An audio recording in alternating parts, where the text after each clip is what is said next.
बच्चों, आज हम करेंगे फिराक गोरखपुरी की लिखी हुई रुबाइयाँ हैं। रुबाई उर्दू का छंद होता है बच्चों, जैसे हिंदी में हमारे छंद होते हैं दोहा, चौपाई, कवित, सवैया, कुंडलिया, ये सब। तो उसी प्रकार से उर्दू भाषा में रुबाई एक छंद है।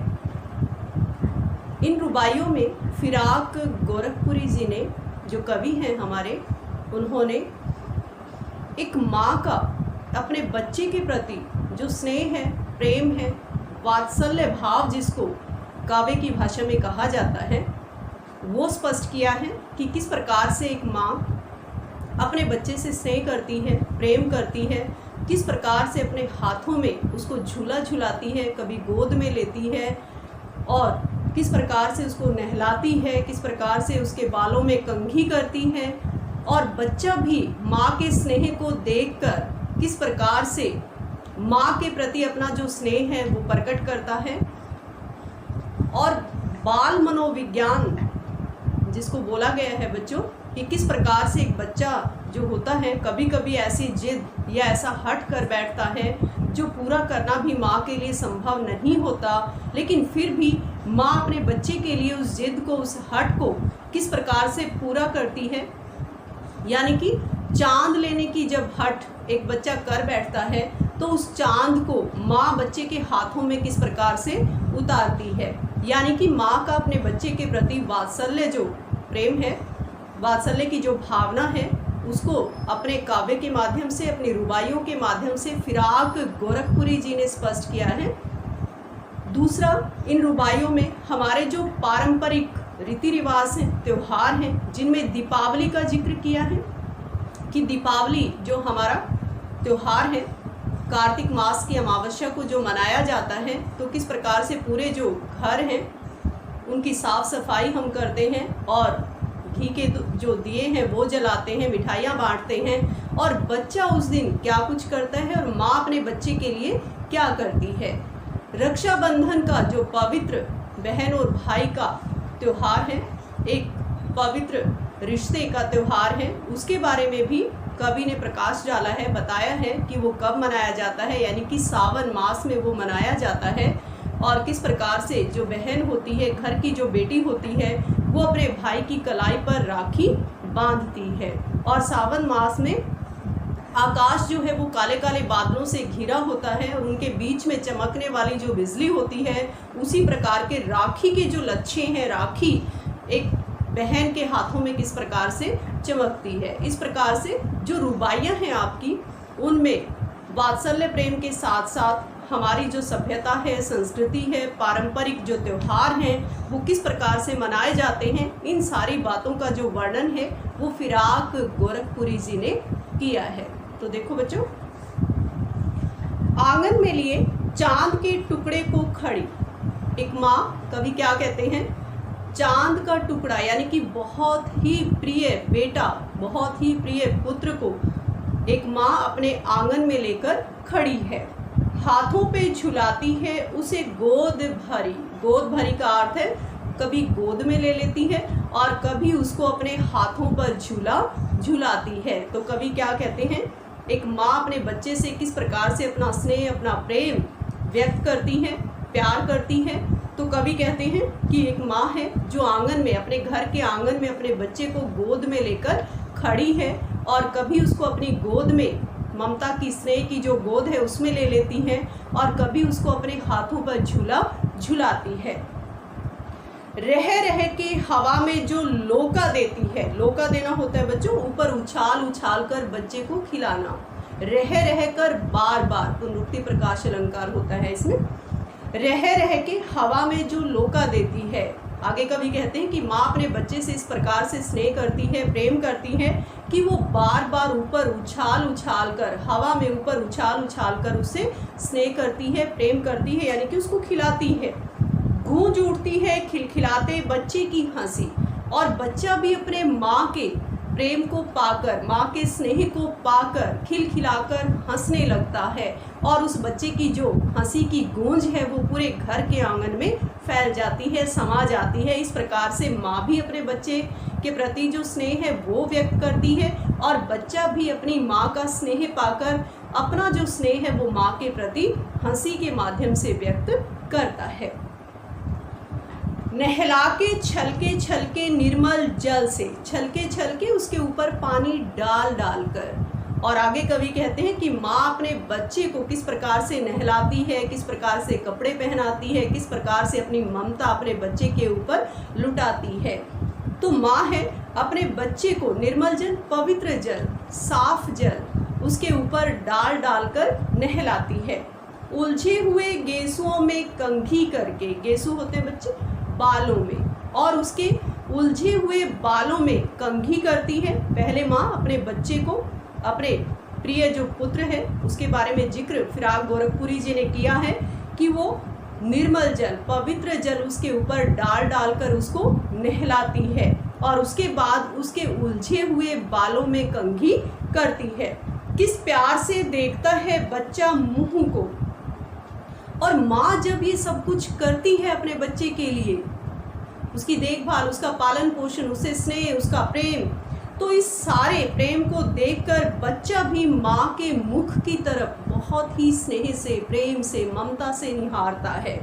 जब घुटनियों में लेके है पिन्हाती कपड़े, पिन्हाती पहनाती है, जब माँ अपने बच्चे को गोद में लेकर, घुटनों में लेकर कपड़े पहनाती है तो बच्चा भी बहुत ही स्नेह से, प्रेम से अपनी माँ की तरफ निहारता है, देखता है। तो इस प्रकार से माँ भी अपने बच्चे के प्रति जो स्नेह है वो प्रकट करती है और शिशु भी माँ के प्रेम को पहचान जाता है, वो भी अपनी माँ के प्रति स्नेह व्यक्त करता है।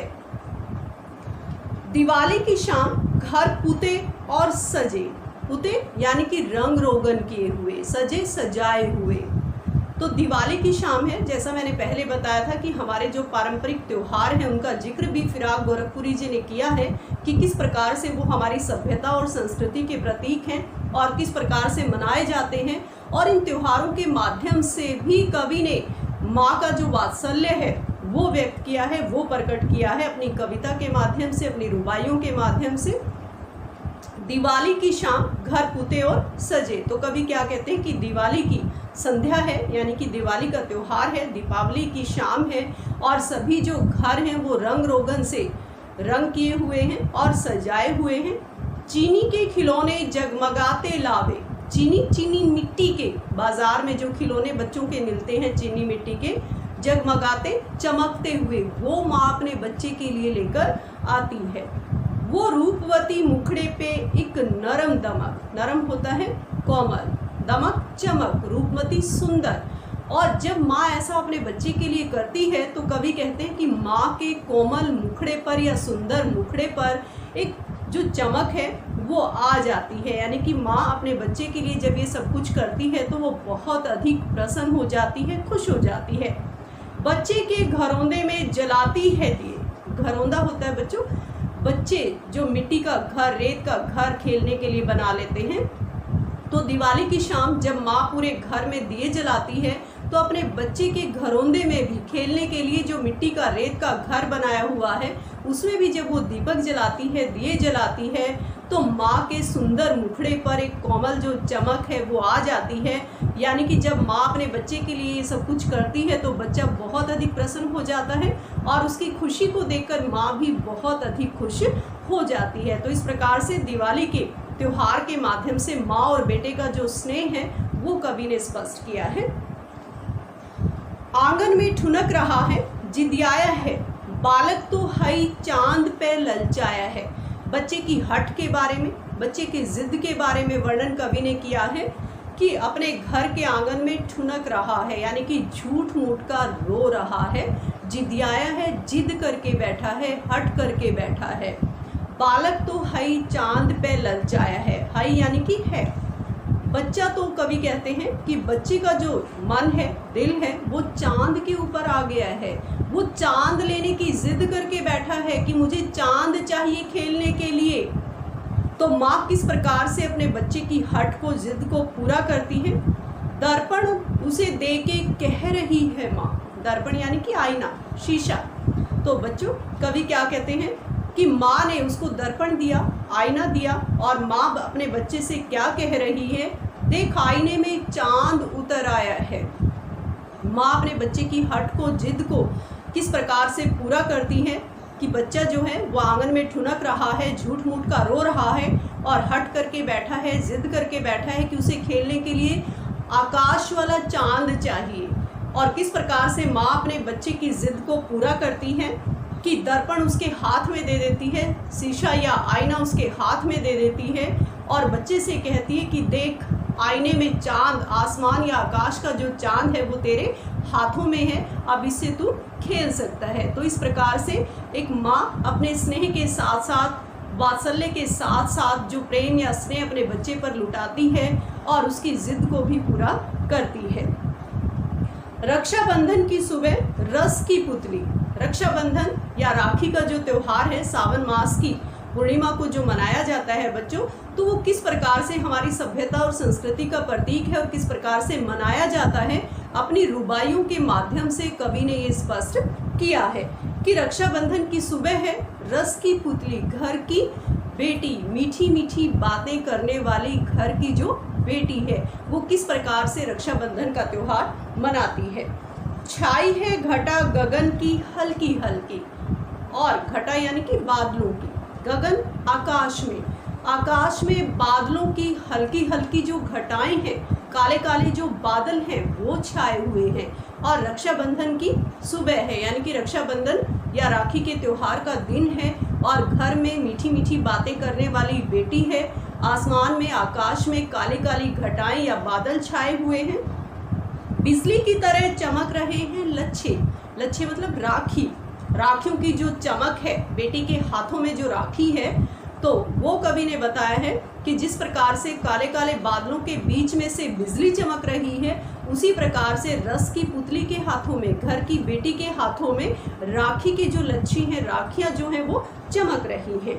भाई के है बांधती चमकती राखी, और वो जो बहन है अपने भाई के हाथों पर उन चमकती हुई राखी को बांधती है। तो किस प्रकार से राखी का जो त्योहार है, रक्षाबंधन का जो त्योहार है, वो मनाया जाता है, ये स्पष्ट कवि ने किया है कि बिजली की तरह चमकती हुई जो राखियां रस की पुतली के हाथों में हैं, वो किस प्रकार से अपने भाई की कलाई पर, भाई के हाथ पर बांधती है और किस प्रकार से रक्षाबंधन का त्योहार मनाया जाता है, जो बहुत ही पवित्र रिश्ते का प्रतीक है। तो इस प्रकार से अपनी रुबाई के माध्यम से सभ्यता और संस्कृति जो हमारी है, पारंपरिक त्योहारों का वर्णन किया है, माँ के वात्सल्य का वर्णन किया है। तो इस प्रकार से कवि ने अपनी रुबाइयों में हमारी भारतीय जो सभ्यता और संस्कृति है उसको स्पष्ट व्यक्त कवि ने किया है। बच्चों अब मैं आपसे 2-4 क्वेश्चन कर रही हूँ बच्चों, वो कमेंट सेक्शन में जाके आपने उनका जवाब देना है।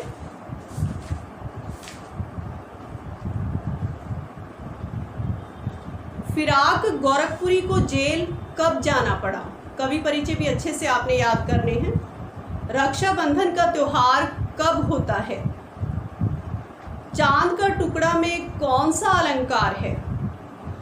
रुबाइयों में फिराक ने किस भाषा का प्रयोग किया है? थैंक यू बच्चों।